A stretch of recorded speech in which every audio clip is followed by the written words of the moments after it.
Okay, we are back with Kelsey Sharp. So, it has been a month of kind of working together. And we kind of missed a week because of the cottage weekend. And so the last time we recorded on Spotify would have been a month ago. We did one the week after, and we had to hit the gym pretty good for that week. And then we talked about the plan leading into the cottage. We did do a little bit of exercise snack at the cottage at least one of the days, but obviously nothing ever goes fully to plan. And then you didn't do much the week after, and that was partially social. And then you got back into it the following week a bit more, and then this past week was better. And we progressed the workouts from extremely simple to moderately simple. That's how I would word it. And so I can even look at the numbers. We went from week one, or like where it's the same workout over and over and over, just adding a little bit more, to now where you have a day one and a day two, and progressive overload. So like even if I was to look at what you previously did with your goblet squats, you did 20 pounds. And when we first started, it was 15 pounds. In fact, it was two sets of six at 15 pounds instead of now being three sets of six at 20 pounds. I'm going to ask you this math, and then you can be like, okay, yeah, I see why that's a good increase. 2 times 6 is 12.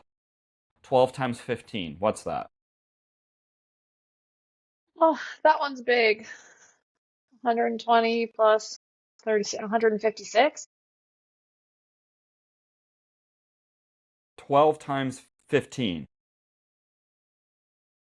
it's 180. All right, great. It's summertime. This I is can't our do math in my Ontario. head.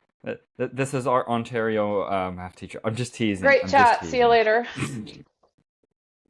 3 times 6, 18. 18 times 20. 360. Correct. So 360, from one literally 180 to 360. Might not seem like a crazy amount, but you technically doubled the volume in the squat. And that's not just the squat, that's across the board. And so it literally was a 5 pound increase and a one more set, but that doubled the volume. And that's how the body responds, is sets times reps times weight. That is one of the ways to build strength, to build muscle. And so as long as you keep up with it, you'll start to add more muscle, which is important for our overall health and well-being. And then next week, you'll notice it's 4 sets of 5 is what I want. Slightly less rest. Slightly less. And that's a total of 20 instead of 18. So that's another way of increasing volume. So that brings it from 360 to 400. And that's an appropriate volume increase. And then again, that's just kind of how I work with clients. So you're on the right trajectory when it comes to stuff you're doing in the gym.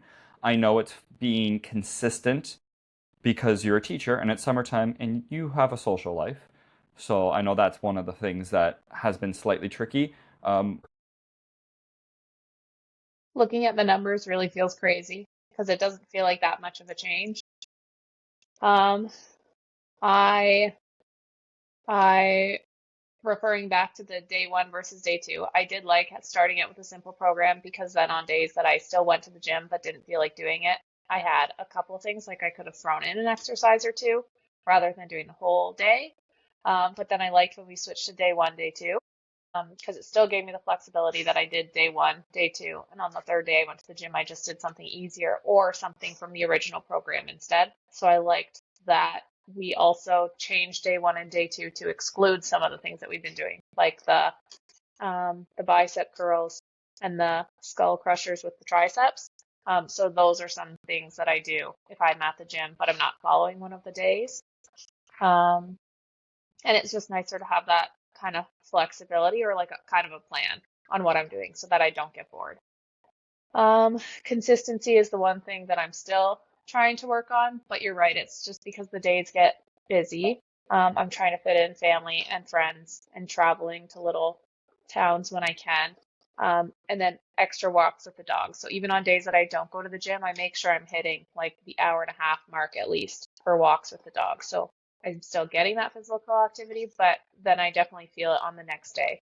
That I I don't know. I feel like I could have done more, and so I'm trying to rework my days. So my goal for August would be, I know that the goal for July was to go every day, um, but the goal for August would be to actually go every day. And just like I just said, that there are a few things that I could do on days I don't feel like doing a full hour-long workout. I can just do a couple of things, and that'll still at least get me to the gym. I would say for this current program, you have cycle 3, and then I would do a cycle 4, whether that's done in a week, week and a half, 2 weeks, and then probably sometime in the middle of August, give or take a tiny bit, you'll just transition into a slightly new program. I might even keep the exercises the same, but the tempo might get taken to it's where it's a little bit easier, so you can be allowed to lift heavier weights. What I've been doing with you is a lot of the 3 second negative and 3 second hold. It's a lot more humbling than just going through the motions. For example, those body weight lunges, how did those feel? Brutal. So the first time I did that, I felt like I wasn't going to be able to walk the next day, but I was surprisingly was fine. But in the moment, they're a lot, and I didn't realize how difficult they would actually be. Because I see a lot of people do them as well. They're not backwards lunges, right? Like they're walking through the kind of, I don't know, where we usually warm up in the gym. When I'm on the treadmill, I see them go back and forth doing lunges, and it doesn't look like anything all that challenging. But then when you're standing there and you're doing the reverse lunges, it's actually, I can feel all of the muscles in my legs working. So they were intense, but I do like them, and I like that I wasn't feeling an absolute pain because in the moment it feels like I'm going to be sore for days. They're one of my favorites, and they're very underrated. And then the other aspect of it too is when people do it in the gym, especially if it's walking, it's kind of think of it as 1 second lower. They barely hold the bottom and then they come out of it. Versus what you're doing is 3 seconds. You have to hold the bottom position for 3 seconds as well, which is hard. And that's where it helps with the learning curve of it. And you don't need as many reps to elicit fatigue. If I made you do up, down, up, down, up, down, you may have to do 10, 11, 12 to get the same effect as 4 or 5. And so, for example, in cycle 1, you did 3 sets of 5. Then cycle 2, 3 sets of 6. Now you're going to do 4 sets of 5. So you go from 15 to 18 to 20. And so it's barely any jumps, but bringing it back down to 5 instead of 6, you don't have to fatigue as much per set. You just do an extra set. And that's, again, progressive overload. So that's the one change I made on this third cycle was only the squat on day 2 and only the lunge on day 1. It's 4 sets instead of 3. And I find that that's the first one, so you'll have a little bit more energy. And legs are more important than the upper body, whether you're a male or female, although females prefer leg exercises anyway, as they're just more functional, more muscles in those areas. And the goblet squat's a good example. You're holding weight in the upper body, so it's still a little bit of upper, but a lot of lower. Eventually, you'll hold weight for the lunges, and it's the same kind of idea where it's the holding of the weight that becomes also a bit of that challenge as well. But no, I have a I'm silly happy. question. Yes, go for it. So when I'm doing the reverse lunges, because I'm standing in one spot, I should be standing like up fully with my foot still back, right? Before I bring my foot forward. Because I Sorry, noticed when can I you was doing, repeat that? so when you're doing the reverse lunge and I hold it down for 3 seconds, and then when I'm coming up, I noticed when I was doing it that I kind of brought my leg forward as I was straightening it out. But should I be standing fully straight up first while You're I'm still, you'd have to show me. I can't okay, visualize what you're describing. okay. I'm trying to say that, well, my foot is still back. Do I straighten my leg, come all the way up, both legs straight, so I'm still like this before I bring my back foot forward? Or I'm kind of like, as I'm standing up, I'm moving my foot at the same time. Does that help anymore? No. Kind of. I think you're, as you stand up, the foot comes beside the other foot. It should be Okay. fluid, less Okay. robotic. Okay. Yeah. All But right. Then I it's was doing it probably, fine. It just felt funny. it's probably splitting hairs, and it feels funny if you're not used to the motion. And a stationary lunge is similar to a reverse lunge. You don't bring the foot beside the other foot. You just stay where it is, and you go down, up, Mhm. down, up, down, up. So I think you're okay. I think Okay, you're okay. Yeah. great. Um, yeah. So when it comes to the gym, I'm happy with that, and obviously that's what we've been focused on. The very first one I want to say, you mentioned food. I don't like to talk about food right away. I like to wait at least a month or two when the clients bring it up. And you had mentioned that the scale didn't go in the direction that you might want it to go. We won't use numbers per se, but it was was it unexpected, or did you kind of expect it to go up or down based off of summer socials? We'll say it that. I feel like I expected it to kind of stay the same. So every, I've been kind of tracking what I've been eating anyway, just on my own, because I wanted to look at that over the summer, because I know that in the summertime it is an easy habit to fall into to go out to eat and lots of junk food and just relax and a few drinks. And so I wanted to keep myself on track for the summer. And so in that tracking, I was weighing myself just on Sundays, kind of when the week started. And so based on the fact that I was going to the gym and keeping my physical activity up more than during the school year, um, but I was still eating kind of whatever I felt like, I would have expected it more to stay the same. There were small changes every week, but then last week I felt really good. Like I felt like I could see the changes in my body, like certain areas, right? Like I don't know, like right here when I'm wearing a tank top or something is just one example. So I can see the changes there. So then the numbers, it didn't matter to me. But then this week when I put the number in, I realized like it was a way bigger jump than I would have expected to see. Um, because again, I would have thought that it'd be kind of staying the same. My eating wasn't the best, but at least I was working out. Um, I think that kind of answers. Yeah. Now I know a little bit. I'm gonna look up something real quick. I know a little bit about your history of weight loss before. So if you could remind the audience, I know you went through a weight loss transformation, what, 4 or 5 years ago? Yeah, it was about 4 years. Like I think it started 5 years ago, and then 4 or 3.5 years ago, I would have been at my lowest for a long time. And Yeah. so, do you want more details than that? Because that one, You mentioned to me, and this was, I think, on one of the previous podcasts, but to remind people, when you were in one of your relationships, it just was lots of takeout and junk food, which would obviously cause overeating. And then when you weren't in that relationship anymore, the food just got dramatically cut back, but you didn't you probably walked more, but you weren't necessarily strength training when you lost the weight, correct? yeah. So what had happened was I went and got another job. In my daily job, I was working, right? Like as a teacher, I was on my feet all day anyway. And then I got a part-time job after that relationship had ended, so I was on my feet even through the evenings. And because then I was so busy, my eating automatically got cut back. The weight loss before, I really contributed it to I started drinking more water and I stopped eating so much takeout. And then I was just on my feet all day, oh, like 5 or 6 days a week. So dropped quite a bit in about 2 years. Um, and then it kind of remained steady for a few years. And then this was the first year where it kind of, I, I, I don't know, I stopped going to the gym is really, I think what the notice was last summer, stopped going to the gym, gained a little bit back, and I now miss that feeling of the gym.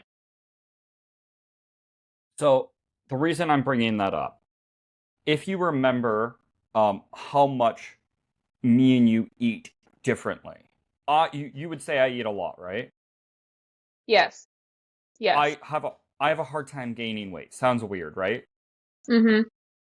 You at your maintenance, let's say you're not gaining weight and you're not losing weight, you don't actually eat a lot because in the past you were probably overeating, and then you cut calories way back and you increase activity, but if the activity is more cardio based, then that's manually burning the calories. Versus for me, just having muscle mass is what burns calories at rest. So I don't have to manually burn calories. And so there's a metabolism where building muscle is the part that you kind of control. There's other factors, age, hormones, sleep, and then there's a thermogenic effect of food. So ironically, this is why I say when you eat protein, it actually burns more calories.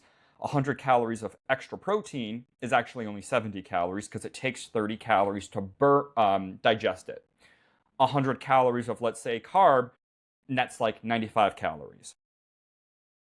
Okay, so this is like basic math, and for you to go from a little bit to this big jump, I wanted to pull something up on AI, and this is just for 1 pound. You'd have to eat an extra 3,500 calories. I highly doubt you did that in a day, let alone several days within a week. Gained, let's just say hypothetically, 1 pound in a day. The scale goes Mm. up by 1 pound. You'd have to eat an extra above maintenance 18 donuts in that day or 12 slices of pizza. I highly doubt you did that in one particular day. Would you agree? Agreed. Yes. And that's why I wasn't checking the scale every day because I also know that things can just fluctuate by itself like that anyway. What tends to happen, and I know being social, right, whether it's some extra drinks, salty snacks, carbohydrates, highly processed foods, your body tends to retain extra water. So it wouldn't surprise me if just going into moderate clean eating, let's say just not doing takeout food and no alcohol, if all of a sudden you dropped a good chunk of the water weight on the scale. Because for you to go up just a tiny bit and then a spike within a week, and I've had that with clients where it goes up, let's say 5 pounds. I highly doubt they ate an extra 18 donuts 5 out of the 7 days Mm-hmm. on top of what they've already eaten. But my weight can fluctuate morning to night 5 pounds. Mm-hmm. Water, because muscle also holds a lot of water. The more you weigh, the more it gets retained, for example. And so I'll lose a pound when I go into the sauna. By no means have I lost a pound of fat. It's water because I'm sweating and then I rehydrate and it comes back up. Another fun fact, and this has to do with water weight, the average football player in a football game loses 10 to 15 pounds. It's not energy, it's water weight because of all the sweat with the equipment. And that's a lot, 10 to 15 pounds of water weight in like 3 hours. And so I don't want you to overthink with the scale fluctuations. When in doubt, zoom out. And it's really just been a month. And this is where a lot of people lose the battle because within a month or two, they expect results and change because they see on Instagram, 4 week, 6 week transformations. Those are also with people who were probably relatively fit before and they're dialed in 7 days a week. They're eating super clean. They're going to the gym to not just strength train, but also cardio train. And that's just not realistic. So I actually lose clients sometimes within that first month or two trying to explain these ideas. Do you have any questions on that side of things? No, I think just well, okay, I do have one question. Is there like an ideal amount of water to be drinking? Because also like retaining water, then I don't know that I It's want to just be. better to probably have too much water than too little, and retaining water isn't a bad thing. In fact, if you were to take creatine, which I would recommend everybody does, it would retain water, but it retains water in the muscle. Muscle's made up of at least 70% water. Don't worry about retaining water. It's not the water that's the problem, it's the food that's making you retain the extra water. And so, in theory, going to a sauna and sweating out the extra salt, the extra water, and then obviously rehydrating after can be a good way to kind of get rid of what we would consider bloat in a sense, but it's digested. So sometimes it's just extra inflammation in the gut. Alcohol's a really good example of this, where alcohol naturally is just a systemic inflammation. Your joints get inflamed, your gut, your skin, and it can take a couple days for it to kind of come out of the system. And I know you like your beer. You're not an alcoholic, but you enjoy a good cold beer. Yeah. And yeah, yeah. And so that's a carb source, and it's got alcohol at the same time. And for some people, They just won't even like the gluten in it could have an effect. The fact that the wheat could also have glyphosate, that might cause more bloating than, let's just say, a seltzer, right? A vodka soda.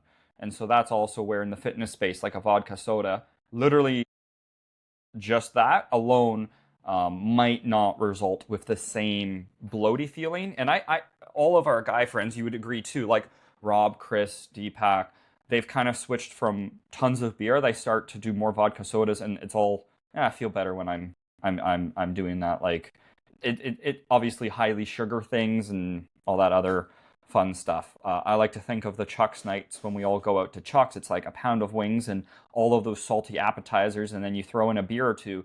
I would definitely say I would feel bloated the next day, and sometimes it even carries over into the following day. I know Hmm. Daisy's in the way. So, the other reason I'm bringing up calories, it's 3,500 calories is a pound. Being in a surplus or a deficit of about 500 calories for a week would either add or take away a pound. And 500 calories is a decent amount. Most likely because your maintenance is, I'm going to guess, 1,500. 500 calories for breakfast, lunch, dinner. Maybe it's 4, 5, 6. You probably do have a slowed down metabolism. If all of a sudden you eat, um, let's just say 3,000 calories in a day because you go to Chuck's, because I know what the Chuck's appetizers would be like, that would make sense. That all of a sudden, that's like half a pound.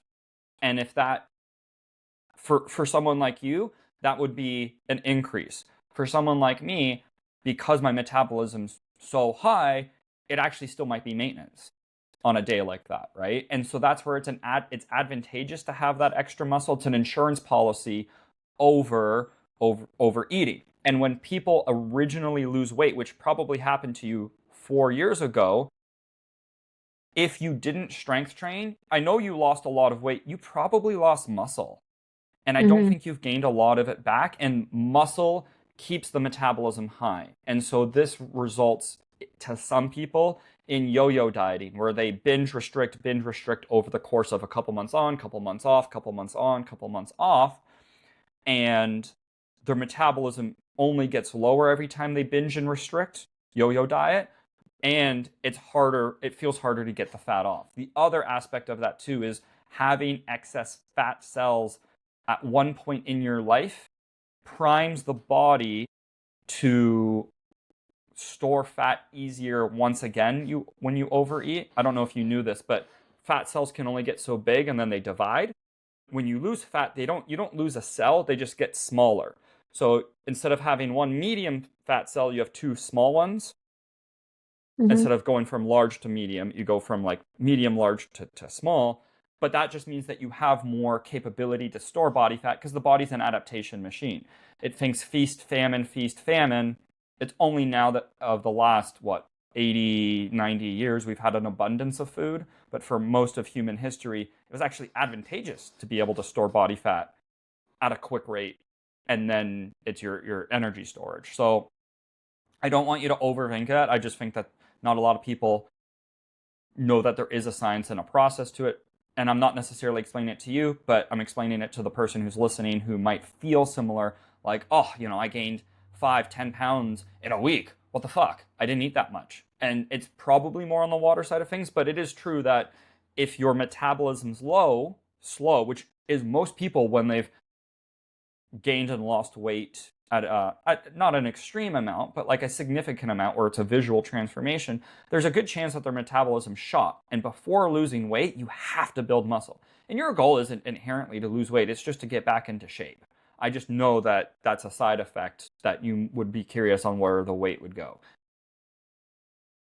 I think you're exactly right. And before we started this call, I had kind of said like the number did affect my mood earlier in the week.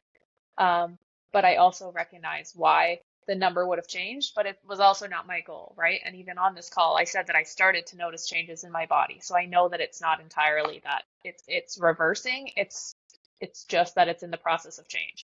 And so that's Mm-hmm. something that I'm wrapping my head around. And which is why I'm also like, okay, well, more consistency and probably watching what I'm eating a little bit better, right? Like I was going out a lot for the month of July to restaurants. And then at a restaurant, depending on who you're with, you have an appetizer and then you go for dessert. And it's just, it can be a lot. Um, and then on summer break, I do drink a lot, right? Whenever I'm out with friends or I'm out, or whatever. And so that's something that like, these are all things that I could be fixing. If the number was my goal, I can do a lot more to change things, but it's not the goal. The goal is the way that I look and the way that I feel. And I do notice that I feel better. I was really happy in our progressions through the programs and the cycles that we've been increasing things, right? If I was still doing the same workout as week one, then I wouldn't be as happy with myself as I am now. I would still say if you're still doing the same workouts as week one, that is still not the end of the world. You got to be kind to yourself when it comes to not going to the gym and just going to the gym. What is it? 5% of the population actually goes to the gym on a regular basis. So the fact that you can put yourself into that upper echelons, I'm never going to shit on somebody for going to the gym, even if it's a suboptimal program, even if it's the same thing for weeks and weeks and months and months. I have clients that I've taken on or tried to take on. I can think one in particular. She's like 50 something. She's like, oh yeah, I've been at 40 pounds for this machine for 6 months, but I always do 40 pounds. Okay, well, why haven't you gone to 45? Well, like 40 feels like it's a good number. Why? And they don't understand progressive overload. At the same time, she's 50. We would call it physical literacy. So financial literacy, physical literacy. Her physical literacy is at a pretty low level. That her just going to the gym, even if it's the same, I try to explain to her, it's still, I don't want, if you don't work with me and that's all you do, you're still in a better spot than 80% of people who don't go to the gym, 90% of people. So like keep doing that. But I highly recommend it to her to add progressive overload. And that's usually the missing ingredient in a lot of people's success at the gym. And it takes years and years and years. I've been lifting almost 19 years now. Like that, and that's lifting. I've been working out for like 22 years. Like before lifting, it was just a lot of running on my own, and I'm still at the point where it's like, oh, I could be more dialed in with my diet. I could be leaner. I could be stronger, and it's a process. So the goalposts constantly get moved. So I would be happy if I was you. Just the fact, like, you know what? And I always remind myself of this. You know what? I could be doing worse. I'm grateful for where I'm at. And at least I'm going, right? And so that's the net positive. Going every day is a great goal. You don't have to lift weights every day, as you know. Sauna can be a session, a little bit of cardio, stretching, do a class, do a yoga class there, like have some fun with that. And will set you up good for September, because I know in September it'll be hard to go every day, and that's where it might have to drop off to every other day, but you're still going to get good results with that. I get results with people once or twice a week. It's not optimal, but it's still on the spectrum trajectory going up. So, Mhm. do you have any questions, comments, concerns? I don't think so. This talk did help to kind of ease some of the feelings that I was having earlier in this week, and then even just setting my sights of what to do for August. You Mm-hmm. mentioned sauna, and I know the last few times we went to the gym, I keep saying I'm not going to go to the sauna, but I think that that's going to be one of my own goals is to try to hit the sauna, even if it's just once a week, because I 10 know that there minutes. are benefits, but it's just that I'm usually not wearing things that are ideal for the sauna. But if I make that a goal, then 10 minutes is manageable. 10 minutes and then 12 and then 15. The more you go, the longer you can stay in there. But once you start getting a good sweat and you're like, I'm happy, that's my metric, right? I don't, there's people who follow protocols. I'm like, they're overthinking it. Just do what you can. Hmm. But yeah, we'll get you into the gym. Hopefully you get in this weekend. Today's Friday. I know that today you might be able to get on your go later in the day. If not, I'll challenge you for this weekend. And if anyone who's listening has any questions, can relate, please comment, please share. Yeah, anything else to add? No, I think that's Perfect. great. Okay.